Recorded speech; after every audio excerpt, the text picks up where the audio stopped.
Welcome everyone to the third series of lunchtime seminars of EuroRAP.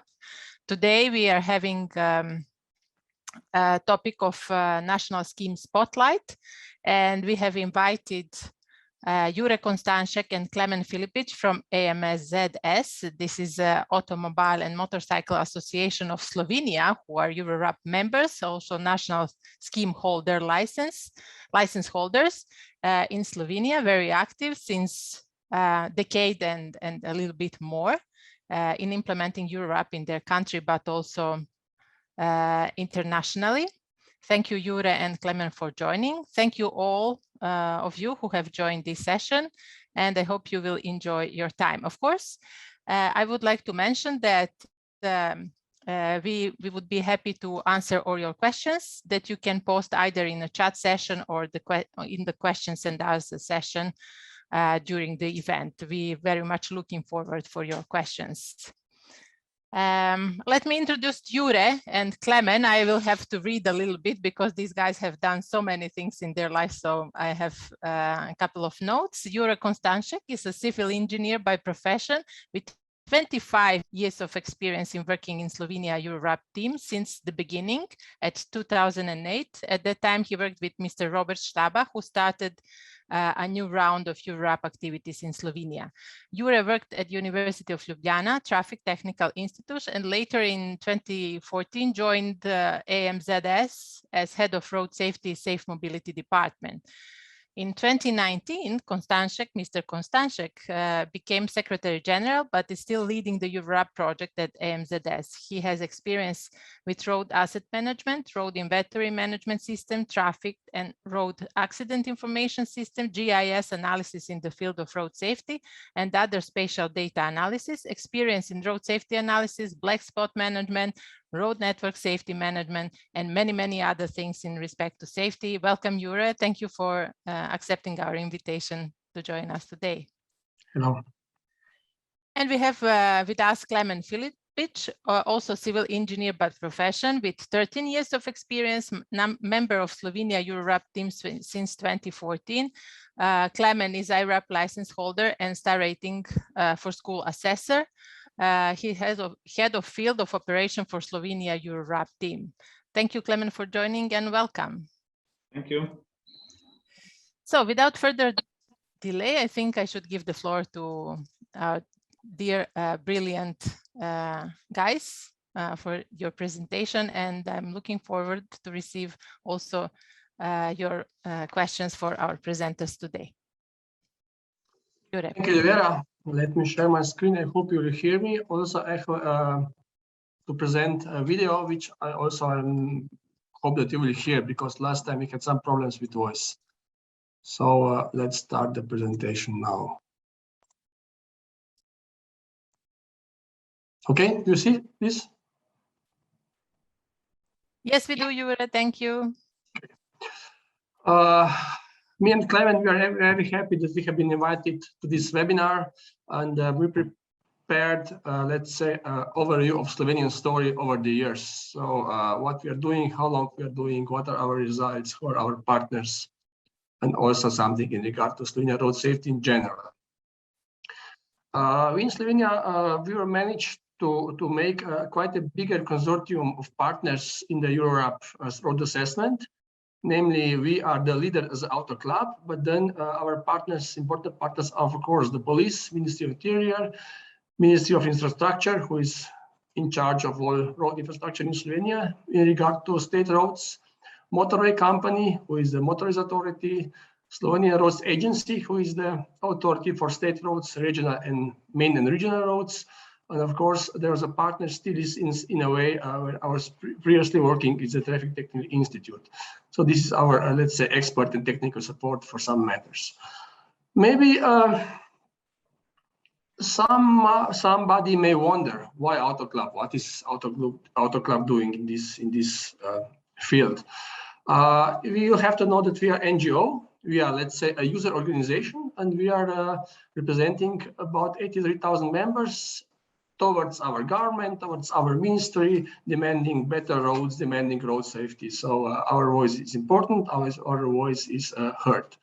We are also part of many international associations. I'm only mentioning here one, or I even may mention actually two.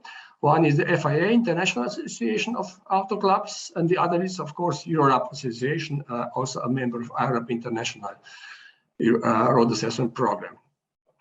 We are considered as a mobility club, so it's a much broader meaning than just auto club, but mobility club, since we deliver many different services. Some of them I will mention later on, which are regarded to road safety in general. If you talk about the road safety, we are actually active as a club on all, let's say, pillars of road safety. We are active on the driver's side, on the vehicle side, infrastructure side, and even in the legislation process where we give some proposals, or we are asked by the government to give our view, our opinion. Of course, there's quite a history behind us. For many years now, we are delivering road assistance, which is also very important. You can imagine. I'm sure some of you have this experience. Something that went wrong on the road, you need some help, you need somebody to help you, or you have breakdown, or even you have an accident. So this is important activity with long tradition here in Slovenia. If you look more in depth in these three main, let's say, pillars of road safety triangle, as we call it. So it's users, there are roads, there are vehicles. Our activities are as follows. In the field of road users, we own our own driving school. So we teach novice drivers how to drive the car. So this is the first, let's say, step into the, let's say, road safety in general. And the other one is the road safety training center. This is the biggest center in Slovenia, one of 5, but it's far the biggest that we own, where many programs are delivered. The one that is obligatory is for the novice drivers, who in the period between 6 months and 2 years after obtaining driver's license, they also need to attend the training here. Also, there are other programs for drivers who are driving for many years now, also for elderly drivers, for trucks, buses, vans, different programs available and very well attended by, I would say, all the time of the year.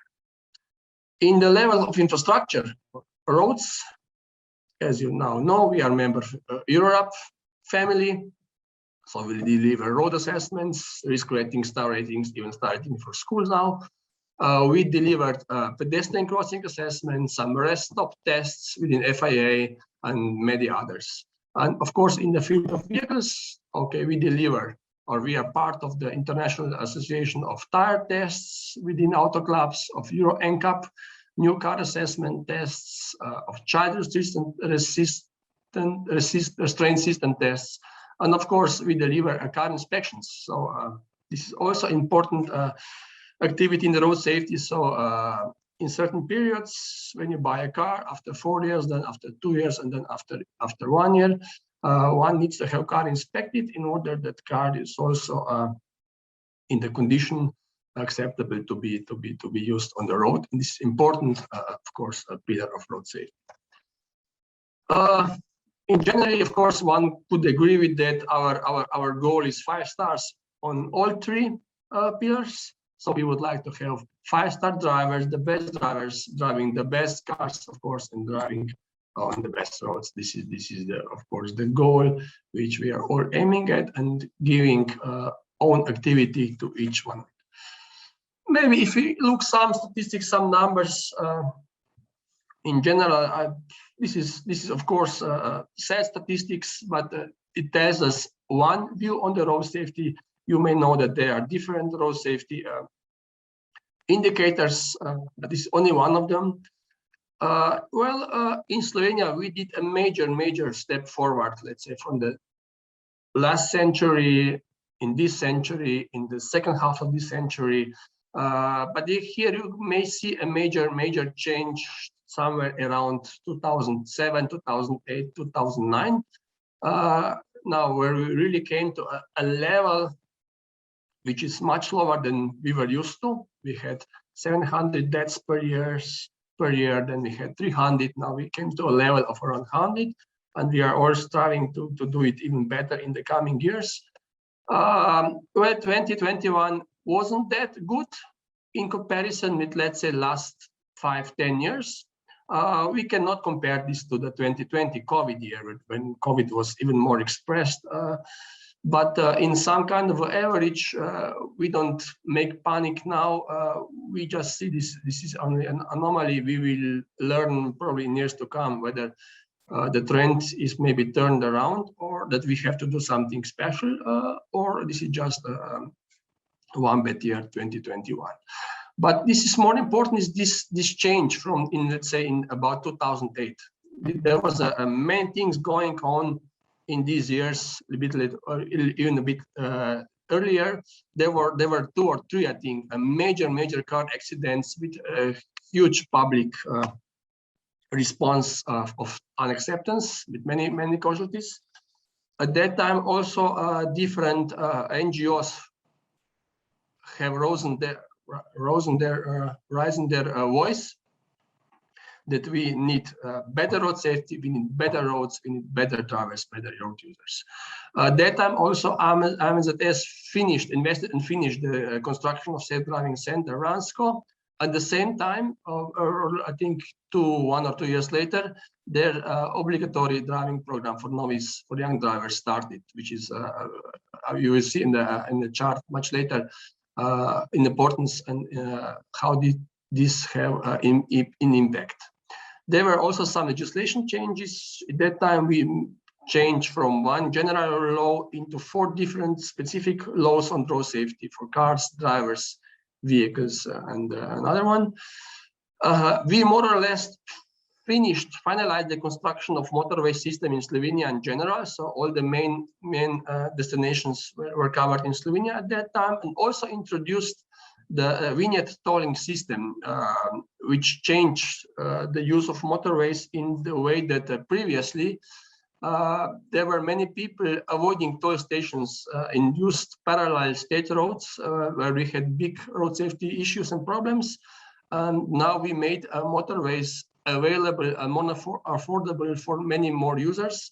We all know that even according to our own research of star rating motorway, of risk rating, motorways are 7 to 9 times safer than all other roads. So we allowed people, we opened the motorways for them with this much cheaper tolling system of vignettes. Also at that time, ANZS started with first activities within EuroRAP, and we delivered first star risk rating map in 2006-2008 at that time. If you have a look at the road network, this is the map of all roads. Of course, this is quite dense thing. I think Slovenia is among the more dense countries with a road network, but of course, they are not all roads the same or the same level of service. Of course, we have public roads, which are also delivered diverse between state roads and municipal roads. Then we have many kilometers of forestry roads, which are not maintained for public use in general. There are private roads. Some may ask what this is, but I have to tell you that there are types of private roads where there's a huge interest of people, of owners, for people to use them, namely, let's say, big shopping centers with big streets and roads. These are rising in Slovenia as well. There's a huge interest of having many traffic there, and there are many traffic problems actually may be happening there. And also others are unclassified roads, which are still used by different users. So it is dense, it's a lot of kilometers. But in general, state roads, we have, I think, around 6,200 kilometers. We have 700 kilometers of motorways, and about 30,000 kilometers of municipal roads. You can imagine what is going on these roads. This is just one example of traffic volume map, but it shows AADT, average traffic per year, average annual daily traffic, and you can see that the motorway, let's say, system is easily seen. You can easily see the Ljubljana motorway ring road, and how the traffic is dispersed over Slovenia in general, just to have a feel. This is one thing which I probably showed earlier in some presentations. It's a good question of definition of dangerous road. Well, having a look of that, I actually don't have an answer, but there I have one provocative answer, which is like that. Of course, there may be bad road. There may be road with potholes, damaged road. There may be road with bad inclination, whatever problems. But when nobody uses it, how can we consider it dangerous? We may, but users, we are actually the traffic. So of course, but if you have a look of all these pillars of road safety, then there are many issues what are the problems on the road. And usually when something goes wrong, there may be a combination of these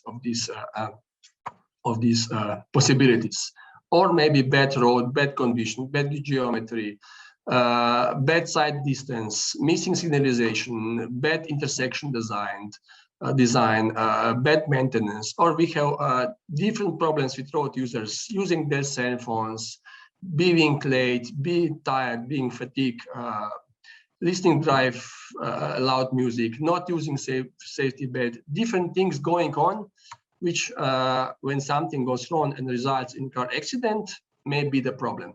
Even if we talk about the vehicles, there may be no good tires, bad brakes, problem with brakes. You don't have air conditioning car, which is now actually a must to have a good driver and environment in the vehicles.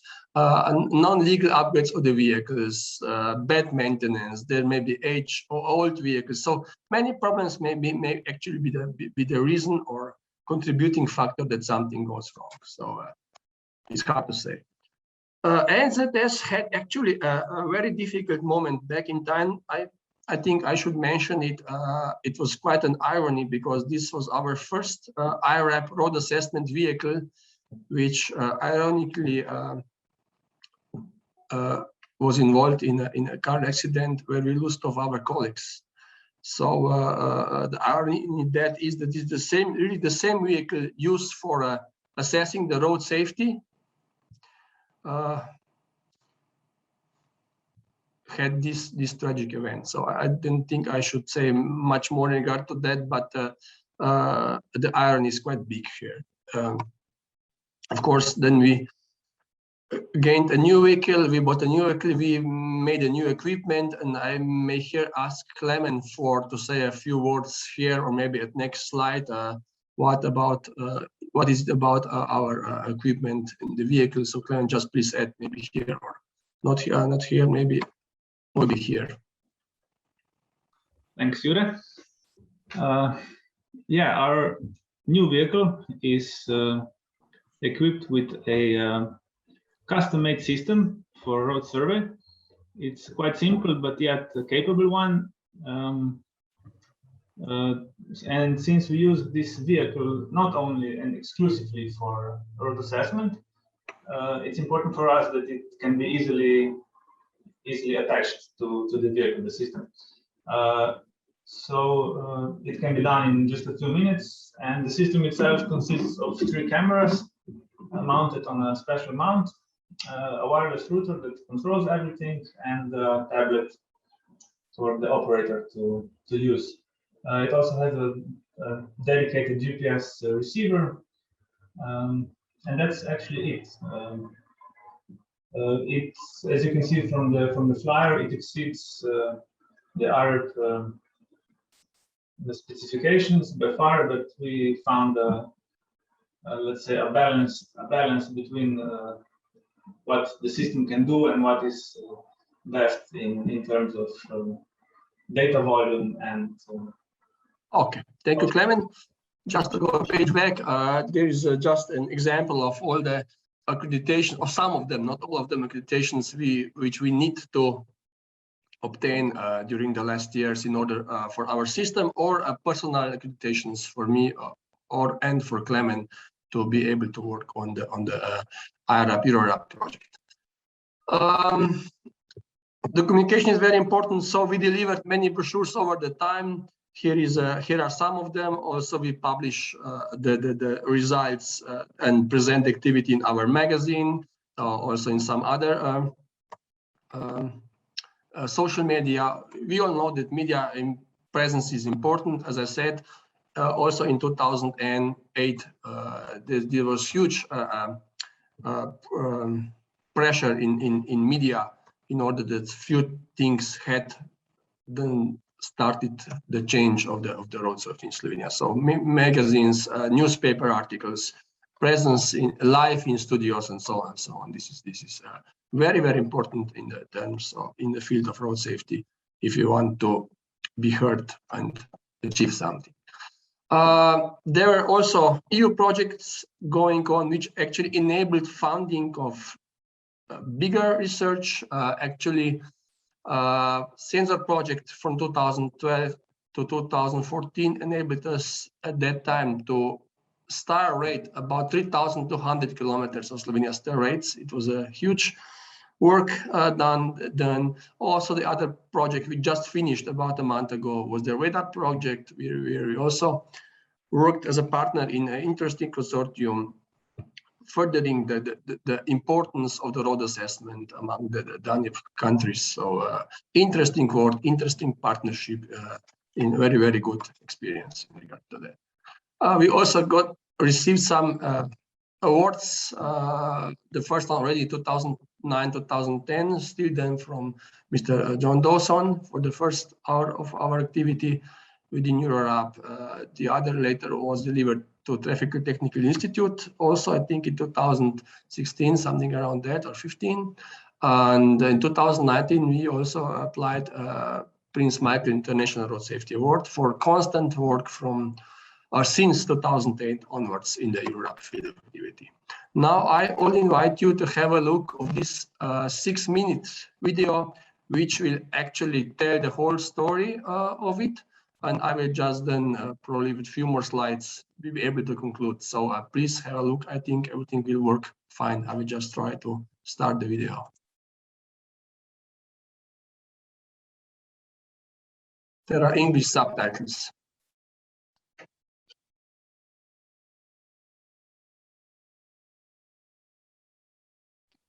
Jure, are we supposed to have also sound or not? Yeah, you should. This is the same problem as we had earlier. So there's no sound. Huh? No sound. I'm sorry for that. But okay, there are English subtitles anyway.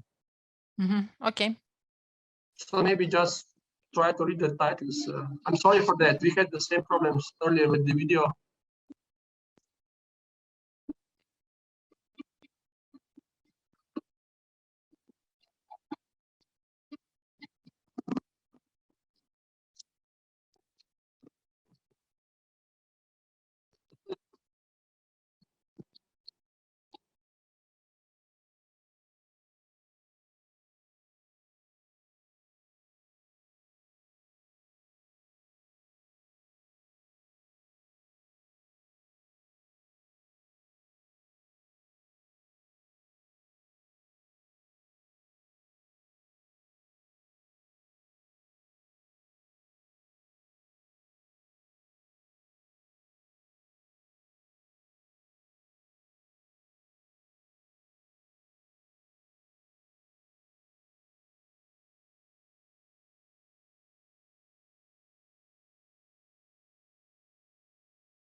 Yeah, thank you for that. I'm again very sorry for the voice, but anyway, it's in Slovene, so there were subtitles.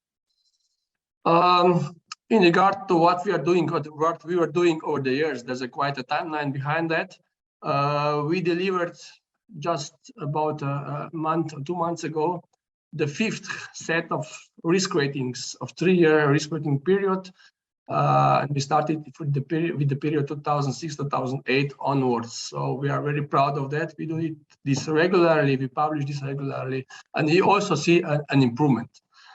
There's not such a problem with motorways, which are by far the safest roads, but many more problems are, of course, on the state roads, which I will show a little bit later on performance tracking charts. So what we are doing with star ratings, we delivered first Palo star rating in 2012. Then the sensor project, as I mentioned, allowed us to deliver almost 3,200 kilometers.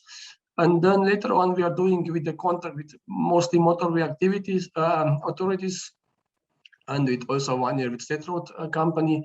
So we delivered some kilometers lately. Namely, last year we delivered star ratings of 232 kilometers. Also last year, for the first time, we delivered first star rating for schools, which Klemen will tell us about it later. How we are publishing our teams, our reports, and how we are signing our contracts, it's in the timeline below. So quite active all over the years. Of course, next to the risk rating, star rating results, there's also a performance tracking indicator which shows us the development of the road safety over the years on the specific sections. As I said, motorways more or less low or middle to low level. This is actually expected. Okay, much different is on the main and regional roads. So there are quite changes. There are roads which are over the years black marked. You see one example of section 1006. You see, it's all through all the periods. It's a very high risk. There are also around cases which are all over the years are a very low risk, but this is also depending on the traffic. So we in our reports we usually distinct between different levels of traffic on certain roads in order to have better overview. More detailed results which we get from the star ratings, which you may have seen in the video. The motorway company has done so many actions after our inspections. They are systematically changing the barriers with shock absorbers. They are systematically widening the motorways and so on. So many things are also due to our let's say research and ratings. They're just examples of few problems which you spot and what is this mean in terms of less deaths or less injuries in case if we would implement the measures. Of course, there's a constant discussion in regard to speeds and also in regard to star ratings. Having motorways with speed limit 130, a little bit lower, or even the same operating speed, which is the worst scenario. We cannot get motorways lower than 3 stars in general. This turns different in the what if scenario. When we put lower operating speeds, there would be a switch or jump just below 120 or a more firm jump if you would have speed limits like in Scandinavian countries, like in maybe USA, UK, or Australia. So this is the question of approach. I think at this point we are not ready in Slovenia to lower the speed limits in general on motorways. I'm talking about. Maybe Klemen, a few words about starting for schools. Yes, so last year in 2021, we did a pilot project where we rated 15 locations around 5 schools all across Slovenia in cooperation with our local clubs. The results were actually very good, either 4 or 5 stars, which came as no surprise because at national level we have quite good safe way to school program. So every school needs to define safer way to school for all of their pupils. Back to you, Jure. Of course, in general, we can say that the level of infrastructure around schools, it is already at the level where we can say that we did a lot so far. So what else can be done there is a big question, because more or less there are zone 30 in regard to speed limit. There are speed bumps. Probably the most problematic things may be the road crossings in that areas, or not enough wide pedestrian footpaths and so on. But in general, we can say that we are here really at really quite a high level. And also, we do not record no major fatal, or even I don't remember any serious road accidents in regard to school zones or at the same location with school children. So we are quite happy about it, and we hope it will remain the same. To conclude, to go to some concluding slides, this is one important, interesting slide. What was the impact of COVID to the vehicles traveled on our roads? This is the slide for the motorways and expressways. There was in 2012, so the first COVID year, a substantial drop, more than 30% in vehicles kilometers traveled. But I don't have results, or we don't have results for 2021 yet. But also we can see, if you look back 2012-13, the response to the 2008 crisis, which was in Slovenia a little bit later.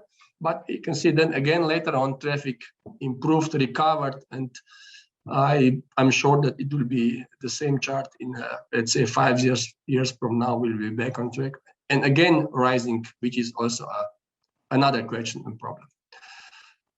The other chart, which I also like to show, which is also comes out of the results of road accident data, which we perform within risk rating analysis, are the car drivers who cause severe or fatal accidents presented by age group from 2001 onwards.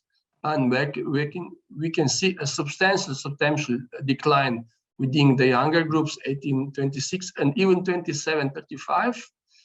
But much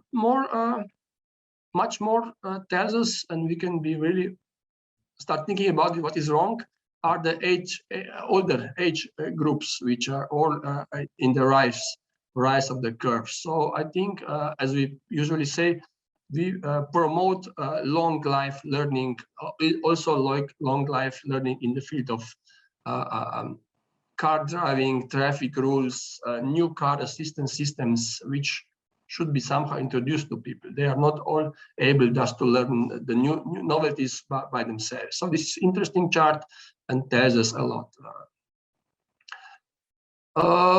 Of course, we know that there are many simple, low-cost or middle-cost infrastructure solutions which we can implement over the night, or some a little bit more costly but effective, which we can implement, let's say, in a reasonable time. But all of this comes out of the question if I show you another photo which I took a few years ago, and I presented it already somewhere. I was waiting at some railway crossing.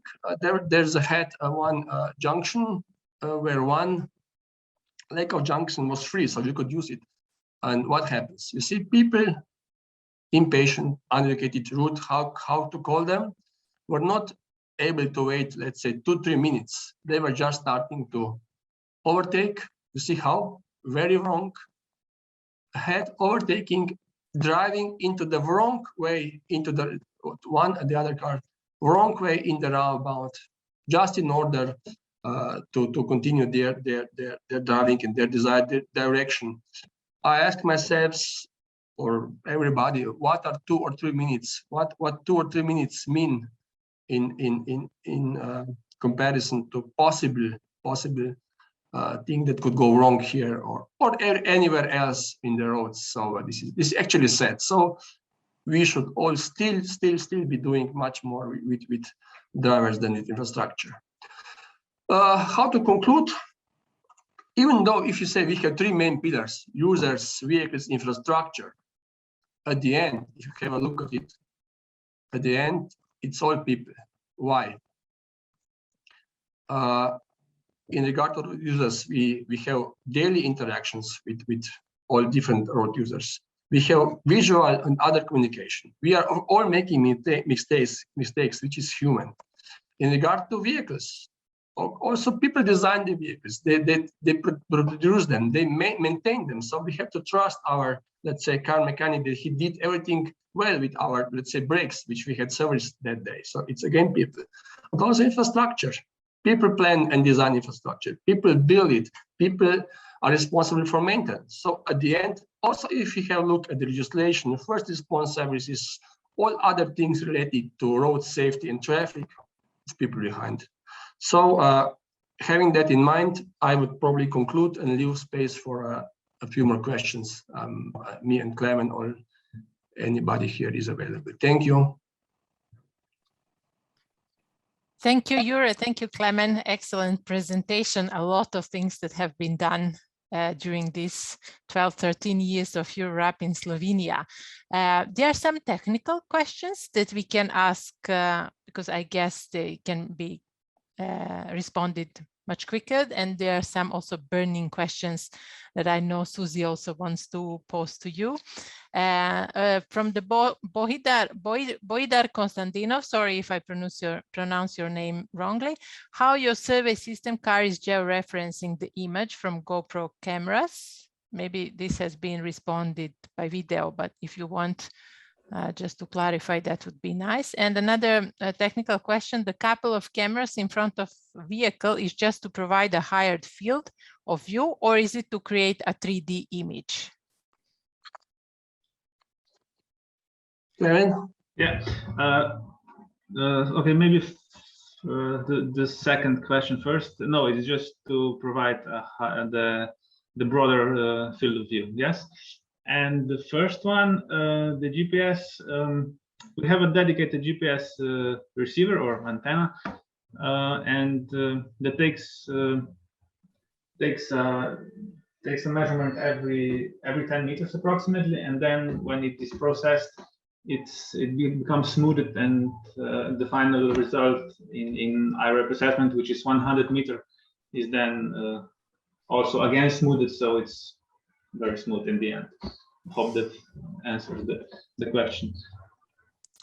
Good. You can also always, if you have some specific, very specific questions, I guess you can get in touch with our AMZS colleagues and ask about their equipment if you're interested more. I see also on the chat section that there is really an interest to see your video with audio.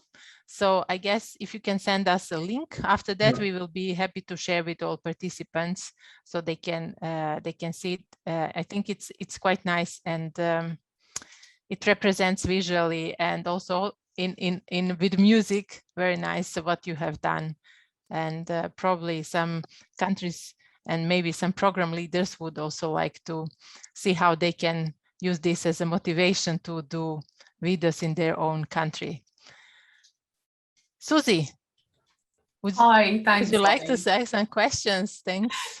Yeah, thanks so much. And Klemen and Jure, thank you so much for your time today and for your presentation and for walking us through what is a terrifically broad program now that you're doing a crash risk mapping, you're doing a star rating, and your star rating for schools. It's really brilliant. I just had a couple of questions that the first was more of an observation and a question together, but you showed a graph of the different age groups and how the numbers of people being killed or seriously injured is changing within those different age groups. And I saw there's obviously a big rise with older drivers. And I was wondering if there were any particular initiatives in your country to help tackle the issue of greater numbers of older drivers on the road and their involvement in death and serious injury crashes. Yes, there are initiatives, but there is no systematic approach. This is the problem. So there's our activity, there are voluntary programs, trainings, lessons, whatever, but there's no, let's say, country managed somehow of the approach that would encourage more people, more elderly to get their to get new knowledge, to again learn something that what they forgot over the years, but the problem is that they are actually scared to show that they don't know something while driving the car. This is the problem. So they are scared to admit that they are a bit older, that they are a bit out of it. So this is the question, how to tackle this. Thank you, Jure. Can I ask one question to bring us back to the European perspective? Because Slovenia is in the center, in the heart of Europe, geographically, but also, I guess, in general, European-oriented country. Are you using iRAP to fulfill the requirements of the new directive, Road Infrastructure Safety Management Directive? What's the progress in your country in that respect? We have quite a relation with, let's say, ministry or state road agency, and we are helping them in a way. So we do hope that we will make here a step forward. Also, that they may use our methodology as the primary input for this assessment. So we'll see what this year or next year will bring in regard to that. That's really encouraging. Thank you. And another question for you, if that's okay. We're grappling in the UK with how best to identify the most important road sections that need to have road safety engineering treatments applied to them. And we do crash risk mapping, where we look at individual crash risk per kilometre travelled. We do the crash density, so the number of fatal and serious crashes per kilometre. We also have star rating on a large part of our, or all of the national strategic roads. And within that, of course, we have star rating, and we also have fatal and serious injury estimations as well, which kind of reflect individual risk and collective risk as well. So I'm wondering in your country, which of these metrics are you using to identify the greatest priority across your network? Is there sort of any thinking on that and how you might combine those and so on that we might learn from? There are many things in regard to that, because next to, let's say, iRAP or EuroRAP risk rating with all different methods, there was also another approach called black spot, black spot definition, which was used for many years by road authorities. But we have, luckily, we can say, we have to admit that these very specific black spots, very localized, over the years, they were improved or they were removed, more or less. There may be a few of them left, but in general, in country-wide, this is a huge step forward, that we don't have that many specific spots. So they were all somehow reconstructed, managed, changed, and so on. In regard to other, all these star rating, different results which we can produce, the one that I use most likely is the accidents per vehicle kilometer, which is general, the most common denominator. But what we tried is the other thing. We tried to cross this data with GIS software with data of road damage, potholes, bad skid resistance, cracks, and so on. So with road condition data, that's what we wanted to do. We tried this, and we were looking for correlation there. So we asked ourselves whether or not there's a lower risk rating at the sections where also the problem is with bad road condition. We did this for some test sections. We got some results, but this is the field where I see an opportunity to work on further. Oh, that's really interesting. Thank you. Because often the low-hanging fruit in terms of the Safer Roads Investment Plan in iRAP is all about maintenance-y kind of countermeasures, isn't it? The really very inexpensive measures that can be incorporated into maintenance regimes and so on. So that makes really good sense. Thank you. It's really, really great insight. Thank you. Susie, I was wondering, shall we? There is one raised hand from the panel, from the attendees. Maybe we should try to allow to talk. There is a Bohidar Konstantinov.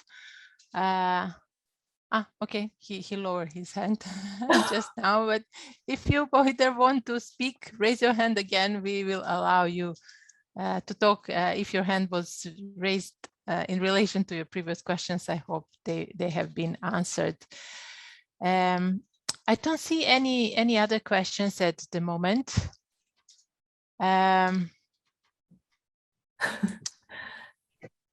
Oh, we have another raised hand. So Christian Duss or Duss. Christian, I've got you to enter the panelist area. So if you have your question. Sure. My name is Christian Duss from Jasper's EIB based in Vienna. I don't have a question, just a very quick positive comment about the presentation. And one particular thing I get from the work done in Slovenia is that there is a continuous collection of data, a continuous assessment of the road quality through the iRAP, and then a very good follow-up from the road agencies, be it DAS or the national roads, to do road safety improvements from the very cheap and simple ones to those which require a bit more investment. And that it is a continuous process over the years. This is very, very important, and I see it as an example of success, very commendable. And this is something that other countries can hopefully learn from, that it is a continuous process, and it should never stop. It should be constantly on the radar and on the budget, and not just pop up from time to time as a project with whenever there are EU funds, but really something together with the important maintenance, which also has influence on the road safety, which makes sure that the road network is improved on a continuous basis. So congratulations to Slovenia. Thank you. Thank you, Christian. Nice to hear. Just to let you all know, I pasted a link to the video in the chat section. I hope that you see it.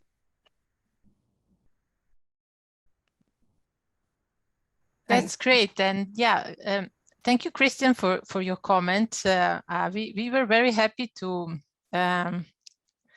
invite our AMZS colleagues, and more than happy to that when they accepted our invitation to present. And we really believe that as a partner, long-standing partner with EuroRAP, AMZS has proven a lot of really good and have done a lot of really good work, both nationally and internationally. And I completely agree with you, and I highlight the fact that they have not being looking only for occasional international funding to do really great work on road safety, but this is a sustainable program that can be replicable in other countries if there is interest. Of course, in that respect, if any of you who are attendees at this meeting want really to start a national program in your country, or you want some support from us, we are always, Susie and me are always